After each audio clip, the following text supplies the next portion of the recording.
رات کے خاموش لمحات میں شوہر نے مجھے نرمی سے بیدار کیا اور کہا، آج کی رات خاص ہے، تمہیں ایک خوبصورت جگہ لے جانا چاہتا ہوں۔ میں نے آنکھیں ملتے ہوئے ہلکی مسکراہٹ کے ساتھ ہاں میں سارے لا دیا۔ جلدی تیار ہو کر ہم نے اپنے فلیٹ کی طرف رخ کیا۔ جب ہم فلیٹ پہنچے تو دروازہ کھلتے ہی دلکش ماحول نے مجھے حیران کر دیا۔ فلیٹ کو نفاست سے سجایا گیا تھا، ہر چیز اپنی اپنی جگہ پر تھی اور کمرے میں ایک خوشبو پھیل رہی تھی جو میرے دل کو سکون دے رہی تھی۔ شوہر نے میرا ہاتھ پکڑ کر اندر لے جایا۔ میں نے کپڑے اتار کر اور نیٹی پہن لی تاکہ خود کو ہلکا محسوس کر سکوں۔ میں نے دیکھا کہ کمرے کے چاروں طرف رنگین روشنیوں کا انتظام کیا گیا تھا اور ہر کونے میں تازہ پھولوں کے گلدستے رکھے گئے تھے۔ دیواروں پر دلکش پینٹنگ لگی تھی اور ہر شے نفاست سے ترتیب دی گئی تھی۔ شوہر نے مجھے صوفے پر بٹھایا اور ایک گلاس جوس میرے ہاتھ میں تھما دیا۔ یہ تمہارے لیے ہے، پیو اور ریلیکس کرو، اس نے یہ کہا تھا۔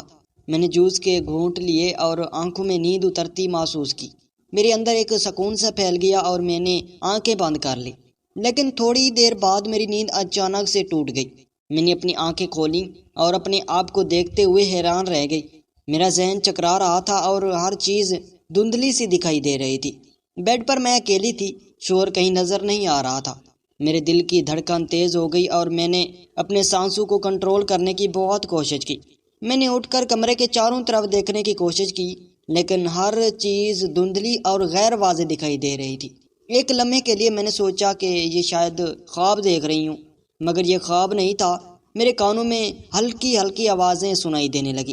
میں نے اپنے آپ کو حوصلہ دیا اور بیڈ سے اٹھ کر کمرے کے دروازے کی طرف بڑھی تھی۔ دروازہ کھولا تو میرے تو ہوش ہی اڑ گئے تھے۔ باہر کی دنیا کچھ اور ہی تھی۔ فلیٹ کے باہر ایک ویران سی گلی تھی جہاں کوئی انسان نظر نہیں آ رہا تھا۔ ہر طرف خاموشی اور خوف کا عالم تھا۔ مجھے سمجھ نہیں آ رہا تھا کہ یہ سب کیا ہو رہا تھا۔ میں نے اپنے شوہر کو پکارا، لیکن کوئی جواب نہ آیا۔ میری آنکھوں سے آنسو بہنے لگے اور دل میں خوف بڑھنے لگا۔ میں نے اپنے آپ کو سنبھالنے کی بہت کوشش کی تھی اور واپس کمرے میں آئی۔ بیڈ پر بیٹھتے ہی میرے ذہن میں سوالات کے طوفان آنے لگے۔ یہ سب کیا ہے؟ شوہر کہاں ہے؟ مجھے یہاں کیوں چھوڑ گیا؟ میرے ذہن میں ان سوالات کے جواب نہیں تھے۔ میں نے دوبارہ اٹھ کر کمرے کی تلاشی لی، لیکن کچھ بھی غیر معمولی نہیں ملا۔ ہر چیز اپنی جگہ پر تھی، لیکن میرے دل میں بے چینی تھی۔ میری آنکھوں میں آنسو تھے اور دل میں خوف کی لہر دوڑ رہی تھی۔ اس لمحے میں نے محسوس کیا کہ یہ بات اور رات واقعی خاص تھی، مگر اس طرح نہیں جیسے میں نے سوچا تھا۔ یہ رات میرے لیے ایک آزمائش تھی، ایک خوفناک خواب جس کا اختتام مجھے نہیں معلوم تھا۔ میں نے دل میں حوصلہ پیدا کیا اور سوچا کہ مجھے اس خوفناک حقیقت کا سامنا کرنا ہی ہوگا اور اپنے شوہر کو تلاش کرنا ہوگا۔ میں نے کمرے کے دروازے سے باہر قدم نکالا اور دھیان سے گلی میں چلنے لگی تھی۔ گلی کے ہر طرف عمارتیں تھیں جو خالی اور بوسیدہ دکھائی دے رہی تھیں۔ مجھے اپنے پیروں کی آہٹ کے سوا کچھ اور سنائی دے ہی نہیں رہا تھا۔ دل میں خوف کے باوجود میں آگے بڑھتی رہی۔ کچھ ہی دیر میں نے ایک پرانی عمارت کے دروازے کے قریب ایک سایہ دیکھا تھا۔ وہ سایہ دھیرے دھیرے میری طرف بڑھ رہا تھا۔ میری سانسیں رکنے لگی تھی۔ میں نے قدم روکے اور پیچھے مڑ کر دیکھا، لیکن وہاں کوئی نہیں تھا۔ اچانک سے میں نے ایک سرد ہوا کا جھونکا محسوس کیا اور میرے کانوں میں کسی کی سرگوشی سنائی دی، یہاں سے نکل جاؤ ورنہ تمہارے ساتھ برا ہونے والا ہے۔ میں نے فوراً اپنے قدم تیز کیے اور عمارت کے اندر داخل ہو گئی تھی۔ اندر داخل ہوتے ہی میں نے دیکھا کہ وہاں بھی کوئی نہیں تھا۔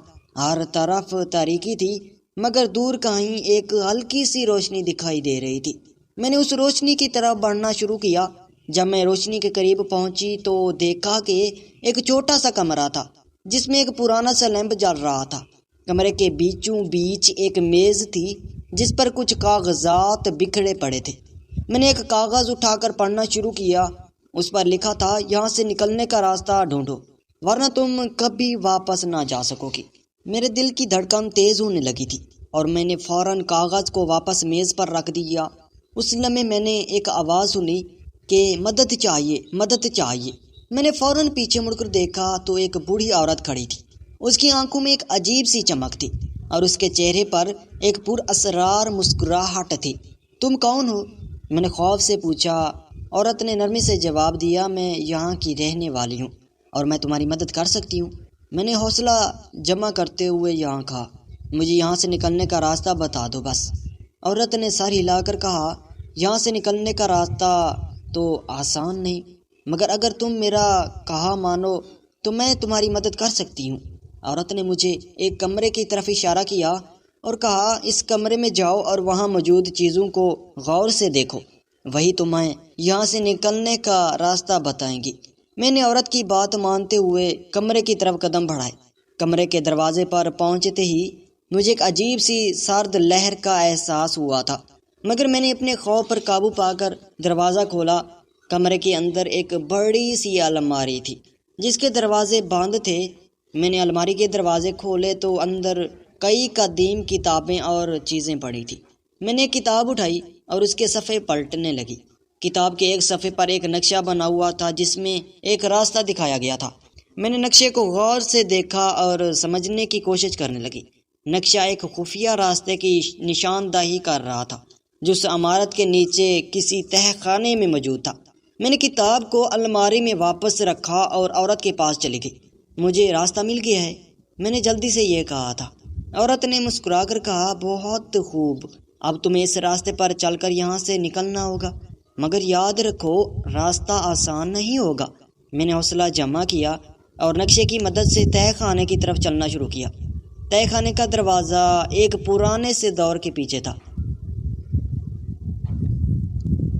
وہاں دروازہ تھا، دروازے کے پیچھے تھا۔ میں نے دروازہ کھولا اور اندر داخل ہوئی۔ تہہ خانے میں ہر طرف اندھیرا تھا اور صرف میرے ہاتھ میں موجود لیمپ کی روشنی تھی۔ میں نے نقشے کو غور سے دیکھا اور اس کے مطابق چلتی رہی۔ کچھ ہی دیر بعد میں نے ایک خفیہ دروازہ دیکھا جو زمین کے نیچے تھا۔ میں نے دروازہ کھولا، اندر داخل ہو گئی۔ اندر ایک طویل سرنگ تھی جو دور تک جاتی دکھائی دے رہی تھی۔ میں نے سرنگ میں چلنا شروع کیا اور ہر قدم پر محتاط رہی تھی۔ سرنگ کے اختتام پر ایک اور دروازہ تھا جو باہر کی دنیا کی طرف کھلتا تھا۔ میں نے دروازہ کھولا اور باہر نکلی تو خود ایک اجنبی مقام پر پایا۔ یہ ایک کھلا میدان تھا جہاں روشنی تھی اور ہر طرف سبزہ تھا۔ میرے دل کی دھڑکن تیز ہوتی گئی، مگر اب میں آزاد تھی۔ میں نے پیچھے مڑ کر دیکھا اور سوچا کہ یہ سب کیا تھا۔ میری آنکھوں میں آنسو تھے، لیکن ان آنسو میں خوف اور بے بسی کی جگہ اب حیرت اور خوشی نے لے لی تھی۔ میں نے گہری سانس لیتے ہوئے اپنے آپ کو تسلی دی کہ میں اس خوفناک رات سے نکل آئی ہوں، مگر میرے دل میں ابھی بھی یہ سوال تھا کہ شوہر کہاں ہے۔ میں نے میدان کے ارد گرد نظر دوڑائی اور ایک طرف چھوٹا سا راستہ دیکھا جو کسی قریبی گاؤں کی طرف جاتا دکھائی دے رہا تھا۔ میں نے سوچا کہ یہ شاید وہاں جا کر مجھے کوئی مدد مل جائے یا شاید شوہر کے بارے میں کچھ پتہ چل سکے۔ میں نے اپنے آپ کو قدم تیز کیے اور اس راستے پر چلنے لگی۔ راستہ کچا اور سنسان تھا، مگر مجھے اس وقت کوئی خوف محسوس نہیں ہو رہا تھا۔ میں نے دل میں عزم کیا کہ میں شوہر کو ضرور تلاش کروں گی۔ کچھ ہی دیر بعد میں ایک چھوٹے سے گاؤں میں پہنچ گئی۔ گاؤں میں لوگ اپنے روز مرہ کے کاموں میں مصروف تھے۔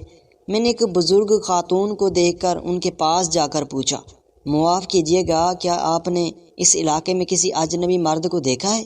بزرگ خاتون نے مجھے غور سے دیکھا اور کہا، نہیں بیٹی، یہاں تو کوئی اجنبی نہیں آیا۔ کیا ہوا ہے؟ تم اتنی پریشان کیوں ہو؟ میں نے انہیں مختصر میں اپنی کہانی سنائی اور کہا کہ میں اپنے شوہر کو تلاش کر رہی ہوں۔ بزرگ خاتون نے میری بات سن کر کہا، بیٹی تم میرے ساتھ آؤ، ہم تمہاری مدد کریں گے۔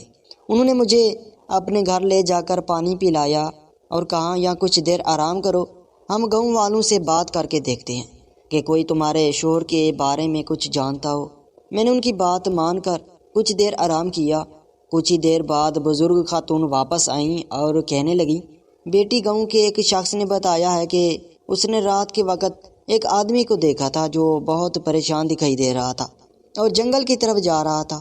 میرے دل میں امید کی ایک کرن جاگی، کیا آپ مجھے اس راستے تک لے جا سکتی ہیں؟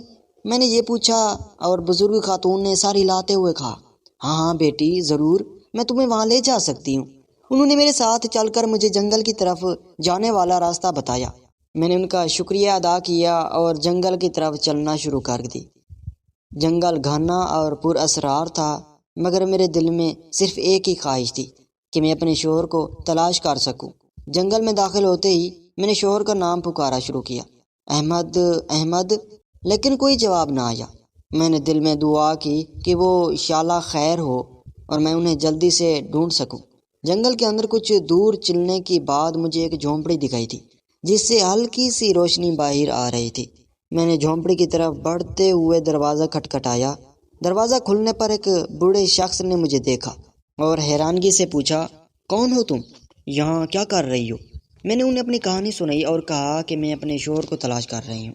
بوڑھے شخص نے میرے چہرے کو غور سے دیکھتے ہوئے کہا، تمہارے شوہر کو میں نے دیکھا ہے، وہ یہاں آیا تھا اور بہت پریشان تھا۔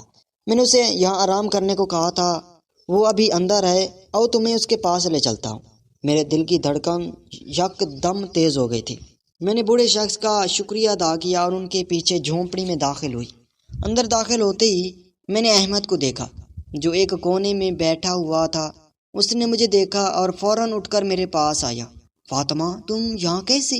اس نے حیرانی سے پوچھا۔ میں نے آنسو بھری آنکھوں سے کہا، احمد، میں تمہیں تلاش کر رہی تھی، تم کہاں چلے گئے تھے؟ میں کتنی پریشان ہو گئی تھی۔ احمد نے مجھے گلے لگاتے ہوئے کہا، فاطمہ، میں بھی تمہارے بارے میں فکر مند تھا، مجھے نہیں معلوم تھا کہ یہ سب کیسے ہوا، مگر اب تم یہاں ہو نا، ہمیں مل کر اس راز کا پتہ لگانا ہوگا۔ بوڑھے شخص نے ہمیں بیٹھنے کا اشارہ کیا اور کہا، یہ جگہ پر اسرار ہے، یہاں بہت سی کہانیاں ہیں جو لوگوں نے سنی ہیں، مگر کچھ بھی یقینی نہیں ہے، تم دونوں کو ہوشیار رہنا ہوگا۔ ہم نے بوڑھے شخص کی بات سن کر شکریہ ادا کیا اور اپنے لیے ایک منصوبہ بنانے لگے۔ ہمیں اس پر اسرار جگہ کے راز کا پتہ لگانا تھا اور اپنے گھر واپس بھی جانا تھا۔ ہم نے بوڑھے شخص سے اجازت لی اور جنگل کے دوسرے راستے کی طرف بڑھنے لگے تھے۔ جنگل میں چلتے ہوئے ہمیں کچھ عجیب و غریب آوازیں سنائی دینے لگی۔ ہر قدم پر ہمیں یوں لگ رہا تھا جیسے کوئی ہمیں دیکھ رہا ہے، مگر ہم نے اپنے خوف پر قابو پا کر چلنا جاری رکھا تھا۔ کچھ دیر بعد ہمیں ایک پرانا محل دکھائی دیا جو جنگل کے بیچوں بیچ موجود تھا۔ محل کی حالت بوسیدہ تھی مگر اس میں ایک عجیب سا کھنڈر نما حسن تھا۔ ہم نے ایک دوسرے کی طرف دیکھا اور احمد نے کہا، شاید ہمیں یہاں کچھ سراغ مل جائے۔ میں نے سر ہلا کر حامی بھری اور ہم دونوں محل کے اندر داخل ہوئے۔ محل کے اندر ہر طرف گرد و غبار تھا، مگر ہر کونے میں قدیم دور کی شاندار نشانیاں موجود تھیں۔ ہم نے ہر کمرے کو غور سے دیکھنا شروع کیا۔ ایک کمرے میں داخل ہوتے ہی ہمیں دیوار پر ایک نقشہ ملا تھا جس پر کچھ نشانیاں بنی تھیں۔ احمد نے نقشہ اٹھا کر کہا، یہ شاید اس محل کا نقشہ ہے، ہمیں اسے دیکھ کر پتہ لگانا ہوگا کہ یہاں کیا راز چھپے ہیں۔ ہم نے نقشے کی مدد سے محل کی مختلف حصوں کی تلاشی لی۔ کچھ دیر بعد ہمیں ایک خفیہ کمرہ ملا جس میں بہت سی قدیم کتابیں اور نوادرات رکھی تھی۔ ایک کتاب میں ہمیں ایک کہانی ملی جس میں اس محل کے رازوں کا ذکر تھا۔ کہانی کے مطابق اس محل میں ایک قیمتی خزانہ چھپا ہوا تھا جسے حاصل کرنے کے لیے بہت سے لوگ اپنی جان سے ہاتھ دھو بیٹھے تھے۔ ہم نے فیصلہ کی کہ ہم اس خزانے کو تلاش ضرور کریں گے تاکہ ہم سے یہاں نکل سکے۔ نقشے کی مدد سے ہم خزانے کے مقام کی طرف بڑھنے لگے تھے۔ خزانہ ایک خفیہ تہہ خانے میں چھپا ہوا تھا جس کا دروازہ ایک قدیم تالا سے بند تھا۔ احمد نے تالا کھولنے کی کوشش کی مگر وہ بہت مضبوط تھا۔ اچانک ہمیں ایک اور کتاب ملی جس میں تالا کھولنے کا طریقہ بتایا گیا تھا۔ احمد نے کتاب کے مطابق تالا کھولنے کی کوشش کی اور بالآخر تالا کھل گیا۔ ہم نے تہہ خانے میں داخل ہوتے ہی دیکھا کہ وہاں واقعی خزانہ موجود تھا۔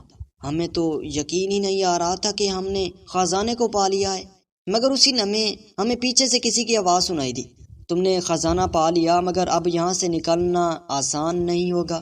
ہم نے مڑ کر دیکھا تو ایک پر اسرار شخصیت کھڑی تھی۔ اس نے ہمیں بتایا کہ خزانے کا محافظ ہے اور یہاں سے نکلنے کے لیے ہمیں ایک اور آزمائش سے گزرنا ہوگا۔ ہم نے اس آزمائش کا سامنا کرنے کا فیصلہ کیا اور اس پر اسرار شخصیت کی بتائی ہوئی ہدایت پر عمل کرنے لگے تھے۔ ہر آزمائش ہمارے حوصلے اور عزم کا امتحان رہ رہی تھی، مگر ہم نے ہمت نہیں ہاری اور ایک ایک کر کے تمام آزمائشوں کا عبور کر لیا۔ آخری آزمائش کے بعد پر اسرار شخصیت نے ہمیں مبارکباد دی اور کہا کہ اب تم یہاں سے جا سکتے ہو۔ خزانہ تمہارا ہے مگر یاد رکھو اس خزانے کا صحیح استعمال کرنا۔ ہم نے شکریہ ادا کیا اور خزانے کو لے کر محل سے باہر نکل آئے۔ جنگل کے راستے پر چلتے ہوئے ہمیں ایک راستہ دکھائی دیا جو ہمارے گھر کی طرف جاتا تھا۔ ہم نے ایک دوسرے کی طرف دیکھا اور مسکراتے ہوئے کہا، ہم نے یہ دیکھ کر دکھایا تھا۔ ہم نے گھر واپس پہنچ کر خزانے کا صحیح استعمال کرنے کا عہد کیا اور اس خوفناک رات کو ہمیشہ کے لیے بھلا دیا۔ اب میری ایک بیٹی ہے اور ہم اس سے بہت خوش ہیں۔